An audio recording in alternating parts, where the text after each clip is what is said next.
하나님 말씀은 사무엘상 4장 12절로 22절 말씀입니다. 당일에 어떤 베냐민 사람이 진영에서 달려나와 자기의 옷을 찢고 자기의 머리에 티끌을 덮어쓰고 실로에 이르니라.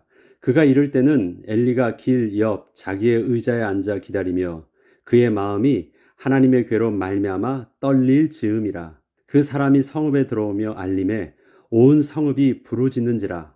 엘리가 그 부르짖는 소리를 듣고 이르되 이 떠드는 소리는 어찌 됨이냐. 그 사람이 빨리 가서 엘리에게 말하니 그때에 엘리의 나이가 98세라. 그의 눈이 어두워서 보지 못하더라. 그 사람이 엘리에게 말하되 나는 진중에서 나온 자라. 내가 오늘 진중에서 도망하여 왔나이다. 엘리가 이르되 내 아들아 일이 어떻게 되었느냐. 소식을 전한 자가 대답하여 이르되 이스라엘이 블레셋 사람들 앞에서 도망하였고 백성 중에는 큰 살육이 있었고 당신의 두 아들 홈니와 비느하스도 죽임을 당하였고 하나님의 괴는 빼앗겼나이다. 하나님의 괴를 말할 때 엘리가 자기 의자에서 뒤로 넘어져 문 곁에서 목이 부러져 죽었으니 나이가 많고 비대한 까닭이라. 그가 이스라엘의 사사가 된 지 40년이었더라. 그의 며느리인 비느하스의 아내가 임신하여 해산 때가 가까웠더니 하나님의 괴를 빼앗긴 것과 그의 시아버지와 남편이 죽은 소식을 듣고 갑자기 아파서 몸을 굽으려 해산하고 죽어갈 때에 곁에 서 있던 여인들이 그에게 이르되 두려워하지 말라. 내가 아들을 낳았다 하되 그가 대답하지도 아니하며 관념하지도 아니하고 이르기를 영광이 이스라엘에서 떠났다 하고 아이 이름을 이가봇이라 하였으니 하나님의 괴가 빼앗겼고 그의 시아버지와 남편이 죽었기 때문이며 또 이르기를 하나님의 괴를 빼앗겼으므로 영광이 이스라엘에서 떠났다 하였더라. 아멘. 하나님께서는 엘리의 죄를 물으실 때 사무엘상 3장 13절을 통하여 내가 그의 집을 영원토록 심판하겠다고 그에게 말한 것은 그가 아는 죄악 때문이니 이는 그가 자기 아들들의 저주를 자청하되 금하지 아니하였음이니라고 분명하게 말씀하셨습니다. 또한 엘리가 그렇게 아들의 범죄함에 대하여 그렇게 금하지 못한 이유를 사무엘상 2장 29절에는 너희는 어찌하여 내가 내 처소에서 명령한 내 재물과 예물을 밟으며 내 아들들을 나보다 더 중히 여겨 내 백성 이스라엘이 드리는 가장 좋은 것으로 너희들을 살찌게 하느냐고 말씀하시면서 재물과 아들들을 하나님의 말씀보다 더 중히 여겨서 금할 수 없었음을 말씀하셨습니다. 문제는 엘리가 그러한 자기의 모습이 하나님 앞에서 죄라는 사실을 모르지 않았다는 것입니다. 하나님께서는 분명하게 엘리의 죄에 대해서 아는 죄악이라고 말씀하십니다. 이것은 엘리가 알았음에도 불구하고 그 죄악을 선택했다는 것이고 그 이유가 하나님보다 재물과 아들들을 더 중히 여겼기 때문이었다는 것입니다. 이것은 다시 그 내면을 깊이 들여다보면 반대로 그것을 잃을까봐 더 두려워했다는 것을 말합니다. 복음의 출발은 기쁨과 감사, 그리고 하나님의 영광이지만 종교의 출발은 저주에 대한 두려움입니다. 하나님을 섬기는 것과 우상 숭배의 근본적인 차이는 그 섬김의 동기가 기쁨과 감사인지 아니면 두려움인가에 있습니다. 그런데 그 두려움은 겉으로는 더 사랑하는 모습으로 자신을 숨기고 다가오기 때문에 그것이 우상 숭배인 줄 모르고 그 길을 따르는 수가 많이 있습니다. 더 사랑한다는 표현은 둘을 비교할 때 그 둘을 서로 적대적 관계에 두지 않고 단지 우선순위의 문제에 두는 것이기 때문에 어느 것 하나도 버리지 않고 붙잡고 있다는 착각을 일으키게 합니다. 하나님을 경외한다는 것은 하나님을 기뻐하고 사랑하는 마음 안에서 하나님을 향한 함부로 접근할 수 없는 두려움, 즉 fear가 있다는 것입니다. 그러나 우상을 더 사랑한다는 것은 내가 원하는 것을 잃을 것에 대한 두려움, 즉 afraid 때문에 우상을 섬기고 있는 것입니다. 앞으로 세워질 이스라엘 왕국의 고질적인 영적 문제는 우상 숭배였습니다. 우리가 사무엘서를 읽기 시작하면서 이것은 앞으로 세워질 하나님의 왕국, 이스라엘 나라에 대한 그 기초를 다지는 기초부터 시작하는 것임을 말씀드렸습니다. 그 기초 속에서 이스라엘 백성들이 반복적으로 범죄하게 될 그 근본적인 뿌리가 바로 우상숭배입니다. 그렇기 때문에 오늘 지금 이 영적인 우상숭배가 엘리의 가정 속에 어떻게 깊이 파고 들어가 있는지를 우리가 확인하는 것이 참으로 중요한 것입니다. 이 우상숭배의 문제는 결국 이스라엘이 바벨론에 의해서 완전히 멸망하기까지 이스라엘 역사에서 반복된 뿌리 깊은 영적 문제였습니다. 하나님께서는 이스라엘을 하나님 나라의 모델로 세우려 시작하셨을 때부터 이 문제를 깊이 다루시는 것입니다. 제사장 나라인 이스라엘이 하나님보다 더 사랑하는 것이 있다면, 다시 말해서 하나님보다 더 두려워하는 것이 있다면 하나님은 당신의 영광을 위해서 참지 않겠다고 말씀하시는 것입니다. 역사적으로 보면 이스라엘이 주변 이방 민족의 우상을 저들과 같이 섬길 때에도 자신들의 하나님을 결코 버린 적은 없었습니다. 단지 한 가지 더 좋은 것을 더하여 섬긴 것입니다.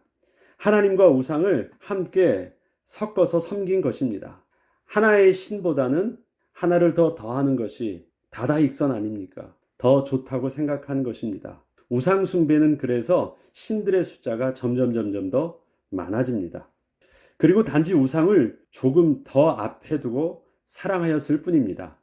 하나님께서는 이러한 이스라엘을 향한 당신의 진노의 감정을 질투라는 표현으로 드러내셨습니다. 성경에 이제 계속해서 열왕기서나 또 계속해서 하나님의 우상 숭배에 대한 하나님의 감정을 표현하실 때 하나님은 나는 질투하는 하나님이시다라고 말씀하시면서 그렇게 표현하십니다. 여러분은 그 사랑하는 자를 앞에 두고 질투하는 감정이 어떤 것인지를 알 것입니다. 질투는 질투하는 사람만 느끼는 고통입니다. 다른 사람들은 몰라요. 서로 부정함을 저지르고 있는 그 둘도 모릅니다. 그것을 바라보고 있는 진짜 사랑하는 사람이 그 사랑을 받지 못할 때 홀로 느끼는 감정입니다. 하나님은 하나님의 이 속의 그 분노와 아픔을 질투라는 단어를 통해서 표현하셨습니다. 나중에 이제 우리가 다른 성경을 읽을 때 이 부분들은 더 잘 나오게 될 것입니다. 제사장 엘리와 두 그 아들들의 그 멸망의 모습은 제사장 나라인 이스라엘을 향한 하나님의 본보기였음을 이스라엘은 깨달아야 했습니다. 13절에 보면 그의 마음이 하나님의 괴로 말미암아 떨릴 즈음이라. 12절부터 13절까지 읽어보면 당일에 어떤 베냐민 사람이 진영에서 달려나와 자기의 옷을 찢고 자기의 머리에 티끌을 덮어쓰고 실로에 이르니라. 그가 이를 때는 엘리가 길 옆 자기의 의자에 앉아 기다리며 그의 마음이 하나님의 괴로 말미암아 떨릴, 여기서는 영어로 보면 fear 하고 있다고 말합니다. 떨릴 즈음이라. 그 사람이 성읍에 들어오며 알림에 온 성읍이 부르짖는지라. 본문의 엘리의 모습을 보면 지금 엘리의 마음과 생각이 어떠한지를 잘 알 수 있습니다.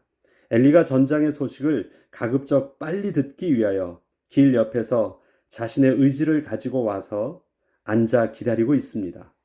그리고 기다리는 그의 마음이 거룩한 하나님의 괴로 인하여 어떤 일이 일어날 것인가에 대한 기대가 아니라 심각한 떨림과 두려움, 즉 fear에 사로잡혀 있음을 볼 수 있습니다. 이 fear는 하나님을 경외한다는 그 경외함과 같은 단어입니다.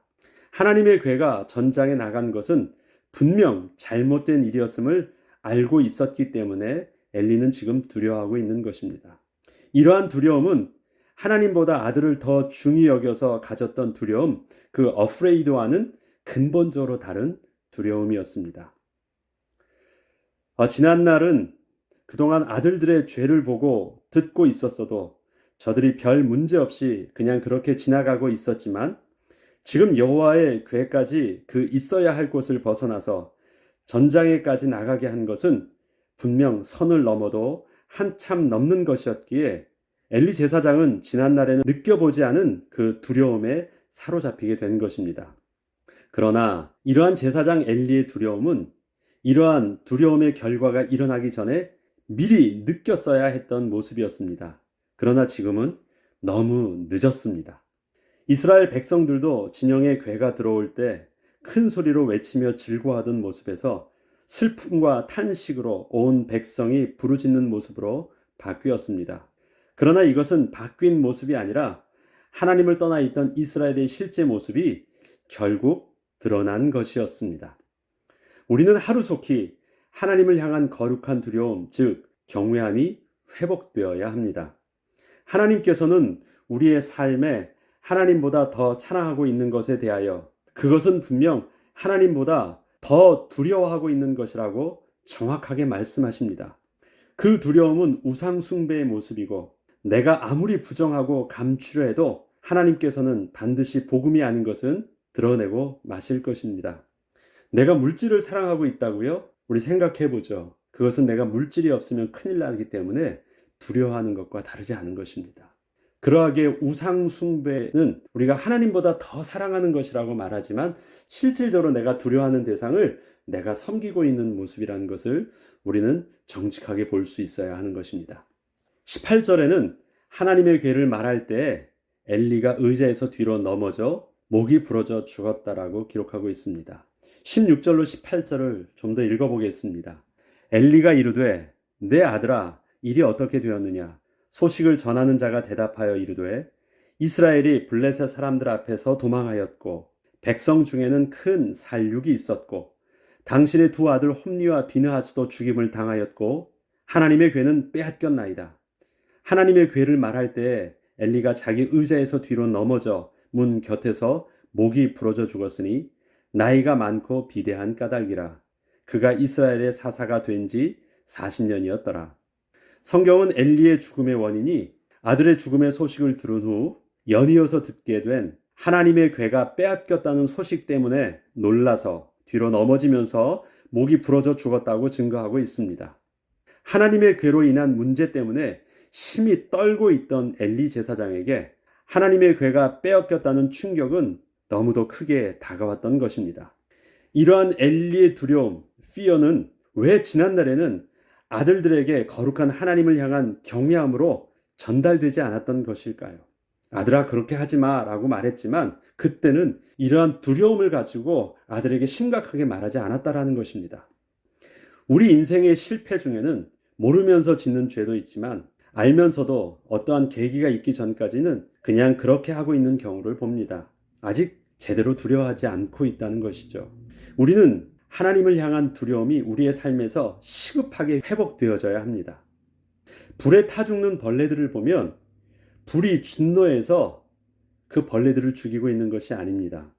그 벌레가 그 타는 불에 가까이 가서 그러한 것입니다. 이처럼 하나님의 거룩을 훼손하고 하나님과 다른 것을 함께 사랑하게 되면 하나님의 거룩은 인간의 부정함을 용납할 수 없기에 인간은 망하게 되는 것입니다. 이것을 단지 하나님의 진노하신 감정의 표현으로 보려 해서는 안 되는 것입니다. 하나님이 막 인간을 그렇게 때리고 있는 것이 아니라는 것입니다. 하나님의 거룩함을 그들이 함부로 하나님의 거룩함을 그렇게 그들이 느끼지 못하고 함부로 다루었기 때문입니다. 앞서 지난 시간에 우리가 알고 있는 그 하나님의 언약궤에 대한 모습은 무엇이었습니까? 그 언약궤 자체가 하나님의 임재 자체였지 않습니까? 그런데 그것을 단지 언약을 담은 상자로 생각하고 내가 가지고 왔다 좌지우지하려고 했었던 그 모습은 바로 그 거룩함에 가까이 갔던 그 부정한 인간의 그 하나님의 거룩함 속에서 망하게 된 실존의 모습을 보여주고 있습니다. 이가봇이라는 뜻은 하나님의 영광이 떠났다라는 의미를 가지고 있습니다. 21절부터 22절을 보면 이르기를 영광이 이스라엘에서 떠났다 하고 아이 이름을 이가봇이라 하였으니 하나님의 괴가 빼앗겼고 그의 시아버지와 남편이 죽었기 때문이며 또 이르기를 하나님의 괴를 빼앗겼으므로 영광이 이스라엘에서 떠났다 하였더라. 본질상 진노의 자녀된 자에게 그 삶의 결말은 그 두려움대로 모든 것을 다 잃게 되는 것입니다. 잃지 않으려고 했던 일들이 결국 모든 것을 다 잃는 것으로 마치게 되는 것은 하나님을 떠난 인간의 실존이기 때문입니다. 거룩하신 하나님만이 계셔야 할 자리에 인생의 부정한 것을 함께 두게 되면 자신이 하나님보다 더 사랑했던 것도 잃고 하나님도 잃게 되는 결과에 빠지게 되는 것입니다. 우리의 삶과 신앙의 동기는 두려움으로 출발해서는 안 됩니다. 지금 나의 열심 있는 행동의 모습을 보면서 아무런 문제가 없다고 말하기 전에 그 열심의 동기와 그 이유가 하나님을 향한 기쁨과 감사인지, 아니면 세상의 것을 잃는 것에 대한 두려움 때문인지 하나님 앞에서, 또 하나님의 말씀 앞에서 정직하게 물으며 또 그 말씀 앞에서 돌이켜야 합니다. 하나님의 영광이 떠난 인생에는 소망이 없습니다. 한나가 아들을 낳았을 때 그 아들은 하나님의 은혜로 주셨다는 간증이 담긴 사무엘이라는 이름으로 지어졌지만, 제사장 비느하스의 아내가 임신하여 아들을 낳았을 때 그 아이 이름은 하나님의 영광이 떠났다는 의미의 이가봇이라는 이름으로 지어졌습니다. 이처럼 우리 인생에는 자녀만 있으면 되는 것이 아닙니다. 육신의 욕구만 채워지면 되는 것이 아닌 것입니다. 그 자녀에게 하나님의 영광이 함께하는 것이 중요한 것입니다. 우리의 직업만, 우리의 직장만 가지고 있으면 되는 것이 아닙니다. 내가 가지고 있는 직업에 하나님의 영광이 임해야 됩니다. 내가 물질만 내 손에 쥐고 있어서는 될 일이 아닙니다. 내게 주신 이 물질에 하나님의 영광이 임할 때 그것이 비로소 생명 있는 열매로 나타날 수 있는 것입니다. 하나님보다 세상을 더 사랑하고 더 두려워했던 엘리 가문은 하나님의 영광이 떠남으로 종말을 맞이하게 되었지만, 자녀 하나 없어, 자식이 없어서 대가 끊길 것까지 두려워했던 한나의 가문은 하나님 한 분만으로 만족함을 선택했을 때 하나님의 은혜가 임하는 축복으로 새롭게 그 가문이 시작되는 응답을 누리게 되었습니다. 기도하겠습니다. 하나님 아버지, 우리에게서도 우리의 산업과 기업과 우리의 자녀에게 하나님의 은혜로 하나님께 구하고 응답으로 받은 그 축복의 선물이었음을 고백하는 사무엘이라는 이름이 우리에게 주신 그 기업에 담겨져 있기를 소원합니다. 하나님, 우리의 삶의 모든 것이 이가봇이었다라는 결과로 되돌아보지 않도록 하나님께서 우리에게 뒤늦은 두려움을 주시기 전에 앞선 하나님을 경외하는 두려움으로 주의 말씀이 그것을 죄라고 말하고 주의 말씀이 돌이키라고 말씀하실 때 빨리 회개하고 돌이키며 멈추게 하시고 다시 시작할 수 있는 은혜 가운데 하나님의 영광이 결코 떠나지 않는 은혜를 누리게 하여 주옵소서. 감사드리며 우리 주 예수 그리스도 이름으로 기도합니다. 아멘.